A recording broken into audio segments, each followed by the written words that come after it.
Hello friends, आज के हम इस वीडियो में पढ़ेंगे हिस्टोरियोग्राफी के बारे में। तो चलिए शुरू करते हैं। What is historiography? इसे सिंपल शब्दों में एक उदाहरण से समझिए। एक छोटी सी डेफिनेशन देता हूँ। Historiography means art of writing history and analysing what is written. अब फॉर एग्जाम्पल, आपने नाम सुना होगा इरफान हबीब का, रोमिला थापर का, आरसी मजूमदार का। अब ये हिस्टोरियन है आज के टाइम के, कंटेम्पररी हिस्टोरियन है आज के।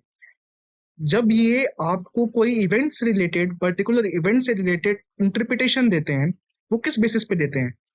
वो एनालाइज करते हैं हिस्टोरिकल सोर्सेज जो उनके पास अवेलेबल हैं, आर्कियोलॉजिकल, लिटरेरी। तो जो वो सोर्सेज अवेलेबल हैं, उनका इंटरप्रिटेशन जो वो देते हैं आपको, वो है हिस्टोरियोग्राफी।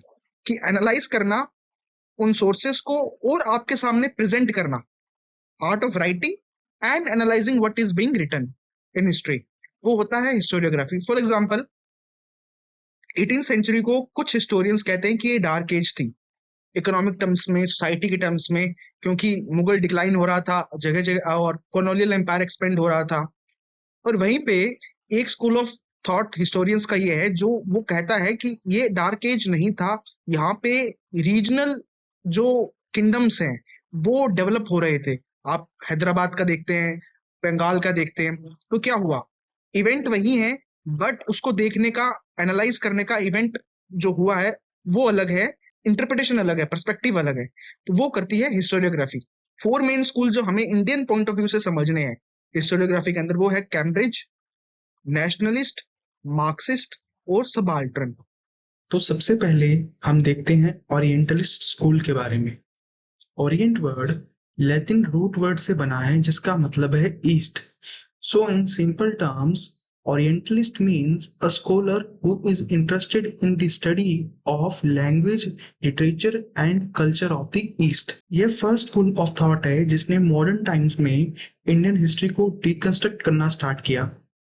इस स्कूल के मेन प्रोपाउंडर रहे हैं William Jones and Warren Hasting. इस स्कूल के स्कॉलर्स का यह मानना है कि those who are being ruled, we must know their history.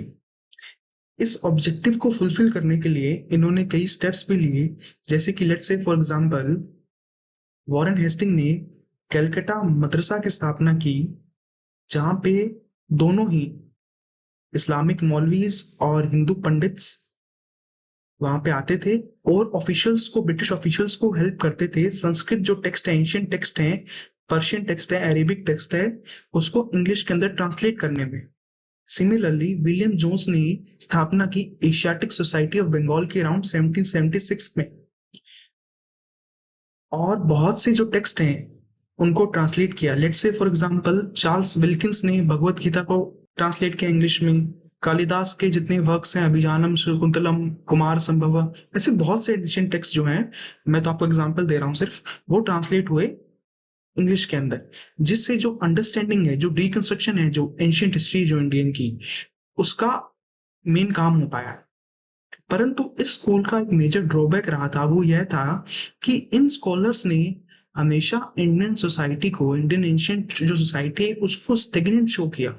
जो उसकी ग्रोथ है, अलग अलग डायमेंशंस है ना, साइंस से रिलेटेड, आर्ट एंड कल्चर से रिलेटेड, एस्ट्रोनॉमी, मैथ से रिलेटेड, वो उन्होंने शो तो किए, बट कहीं ना कहीं उन्होंने हाईलाइट किया जो ड्रॉबैक्स थे सोसाइटी के अंदर। लेट्स से फॉर एग्जांपल सती प्रथा, चाइल्ड मैरिज, इनको उन्होंने मेजरली हाईलाइट किया और हमेशा एक रिलेटिव कंपैरिजन किया ईस्टर्न सिविलाइजेशन का यूरोपियन कल्चर से, और शो किया, और ये कहीं ना कहीं अपने पॉइंट ऑफ व्यू में जस्टिफाई करने की कोशिश की जो वेस्टर्न रूल है ईस्ट के अंदर, वो सही है ईस्टर्न लोगों के लिए, कि उनको वो एक कल्चर बनाएगा वेस्टर्न सिविलाइजेशन। सो ये एक ओरिएंटलिस्ट स्कूल का मेजर ड्रॉबैक रहा है। हालांकि उन्होंने शो किया है जो रिच साइड है कल्चर की, स्टिल उन्होंने हमेशा एक जो वेस्टर्न पर्सपेक्टिव है वो थोपा है हिस्ट्री पे। फिर आता है कैम्ब्रिज स्कूल। कैम्ब्रिज स्कूल आपको जस्टिफिकेशन प्रोवाइड करवाता है इंपीरियल स्कूल की। ये properly imperial point of view से ही हिस्ट्री राइटिंग करता है। इसके अंदर फॉर एग्जांपल आप देखिए कि ये आपको पॉइंट्स देंगे, जैसे कि फॉर एग्जांपल रेलवेज का डेवलप होना, इंडस्ट्रीज का डेवलप होना, इंस्टीट्यूशन, पॉलिटिकल इंस्टीट्यूशन का डेवलप होना, कि इन्होंने जो जिनको रूल किया है उनके लिए बहुत अच्छा काम किया है ये सब उनको प्रोवाइड करवाकर। फॉर आपने वर्ड सुना होगा व्हाइट मैन बर्डन। तो ये कैम्ब्रिज स्कूल को सिंपल टर्म्स में जस्टिफाई या एक्सप्लेनेशन देता है उसकी, कि कैम्ब्रिज स्कूल किस पॉइंट ऑफ व्यू से सोसाइटी की हिस्ट्री को देखता है और रिटर्न डाउन करता है। तो इसके अंदर मेनली इसके जो प्रोपोनेंट्स थे रोनाल्ड रॉबिन्सन, जॉन गैलेगर और बहुत सारे थे। इसका मेन पॉइंट ऑफ व्यू यही है, और इसका क्रिटिक भी इसकी डेफिनेशन के अंदर ही आ जाता है कि ये British point of view, imperial point of view से ही आपको एक जस्टिफिकेशन प्रोवाइड करेगा हिस्टोरिकल इवेंट्स की। तो नेक्स्ट आता है फ्रेंड्स नेशनलिस्ट स्कूल। ये डेवलप हुआ as a counter to colonial school. Nationalist historian ने फोकस किया इंडियाज एंशियंट पास्ट की अचीवमेंट पे और एक नेशनल कॉन्शियसनेस डेवलप करने में इन हिस्टोरियंस का बहुत बड़ा रोल था फ्रीडम मूवमेंट के अंदर।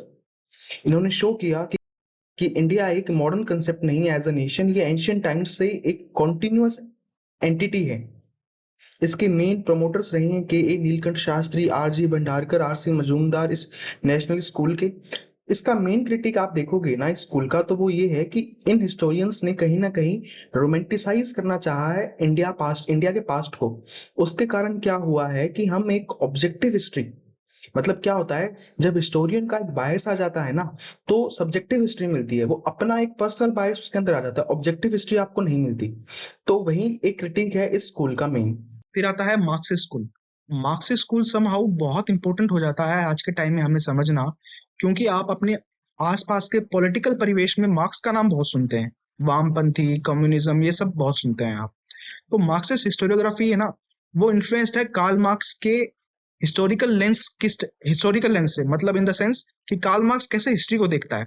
वो देखता है क्लास स्ट्रगल के लेंस से, वो देखता है इकोनॉमिक फैक्टर के लेंस से, वो देखता है मटेरियल कंडीशन के लेंस से। कि कार्ल मार्क्स का कहना है कि सोसाइटी के अंदर दो विभाग हैं, विभाजन है, बुर्जुआ क्लास और प्रोलेटेरियत क्लास। बुर्जुआ क्लास जो कि मोड ऑफ प्रोडक्शन और मीन ऑफ प्रोडक्शन को ओन करती है, और प्रोलेटेरियत क्लास है वो वर्किंग क्लास है। तो इन दोनों के बीच में जो स्ट्रगल होता है वो रूप देता है हिस्ट्री को, जो आज के प्रेजेंट इंस्टीट्यूशन है उनको।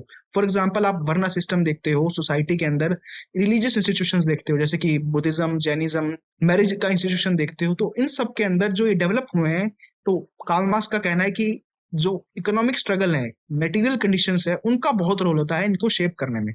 फॉर एग्जाम्पल बहुत सारे हेटेरोडॉक्स डेवलप हुए 6th century BC, 5th century BC के अंदर। तो वहीं पे आप देखिए जो ब्राह्मणिकल रिलीजन है वो सेक्रीफाइसेस बहुत डिमांड करता था, कि आपके पास जो बुल है, कैटल है, उनका सेक्रीफाइस होना, उनको डोनेट करना ब्राह्मण्स को, जो वैदिक स्कॉलर्स हैं उनको। और वहीं पे वर्णाश्रम धर्मा के अंदर ब्राह्मण सबसे ऊपर है, ब्राह्मण, फिर आते हैं क्षत्रिय, फिर आते हैं वैश्य, फिर आते हैं शूद्र। अब जो वैश्य क्लास है वो है ट्रेडिंग क्लास मेनली, तो उनके पास इकोनॉमिक पावर तो आ रही है बट सोशल स्ट्रक्चर में पावर उनके पास नहीं है। तो ये जो स्ट्रगल है, इकोनॉमिक और पावर स्ट्रगल, ये भी कहीं ना कहीं प्रोमोट करता है हेटेरोडॉक्स सेक्ट के अंदर डेवलप होने में। सो कार्ल मार्क्स की हिस्ट्री कैसे डेवलप होती है कि मटेरियल कंडीशन और इकोनॉमिक फैक्टर्स का बहुत रोल होता है इसके अंदर हिस्टोरिकल इंस्टेंसेस इवेंट को शेप करने में। ये होता है Marxist school. But Marxist school के जो हिस्टोरियंस है वो प्रोपोगेट नहीं करते मार्क्सिस्ट मीन्स मार्क्सिस्ट एंड को अचीव करने के लिए।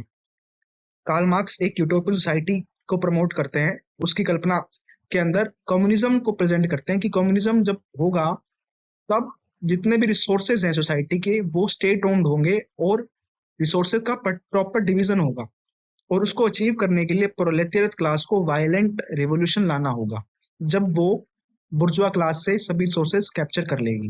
बट मार्क्सिस्ट स्कूल जो हिस्टोरियोग्राफी का है वो इसको प्रमोट नहीं करती, वो इन्फ्लुएंस्ड है मार्क्सिस्ट क्लास स्ट्रगल के जो लेंस है उसको देखने से हिस्ट्री को, बट मीन्स को प्रमोट नहीं करता मार्क्स के एंड को अचीव करने के लिए, कम्युनिज्म के लिए।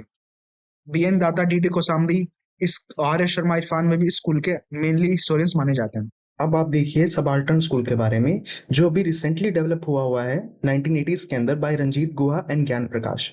ये किस पे फोकस करता है? ये फोकस करता है मार्जिनलाइज सेक्शन पे, जो कि वंचित वर्ग है समाज का, जैसे कि पीजेंट्स हो गए, वुमेन हो गई, चिल्ड्रंस हो गई, ट्राइब्स हो गई, उनकी हिस्ट्री के बारे में आप एग्जाम्पल से समझिए। बाण भट्ट ने हर्षचरित लिखी, तो वो किसके ऊपर है? वो प्रशस्ति हुई ना, किंग की प्रशस्ति हुई। उसके उसके अंदर जो किंगडमली क्लास है, जो एलीट क्लास है, उसकी हिस्ट्री आपको मिल जाएगी। बट जो निचला वर्ग है समाज का, जो वनरेबल सेक्शन है, उसके बारे में आपको कोई इतिहास नहीं मिलेगा। सो सबाल्टर्न सेक्शन फोकस करता है उन लोगों की हिस्ट्री को रिकंस्ट्रक्ट करने में through like for example oral history से, है ना। अगर इनकी रिटर्न हिस्ट्री नहीं है तो कहीं ना कहीं दंत कथाएं होती है जिनसे आप कुछ ना कुछ ऑब्जेक्टिव हिस्ट्री इन सेक्शन के बारे में लिख सकते हैं एक टाइम पीरियड की। मैं आशा करता हूँ आपको ये वीडियो अच्छे से समझ आया होगा। अगर आपको किसी भी स्कूल से रिलेटेड कोई भी डाउट है तो आप प्लीज कमेंट सेक्शन में टाइप करें और इस वीडियो को लाइक करें, चैनल को सब्सक्राइब करें और वीडियो को शेयर करें। Thank you so much.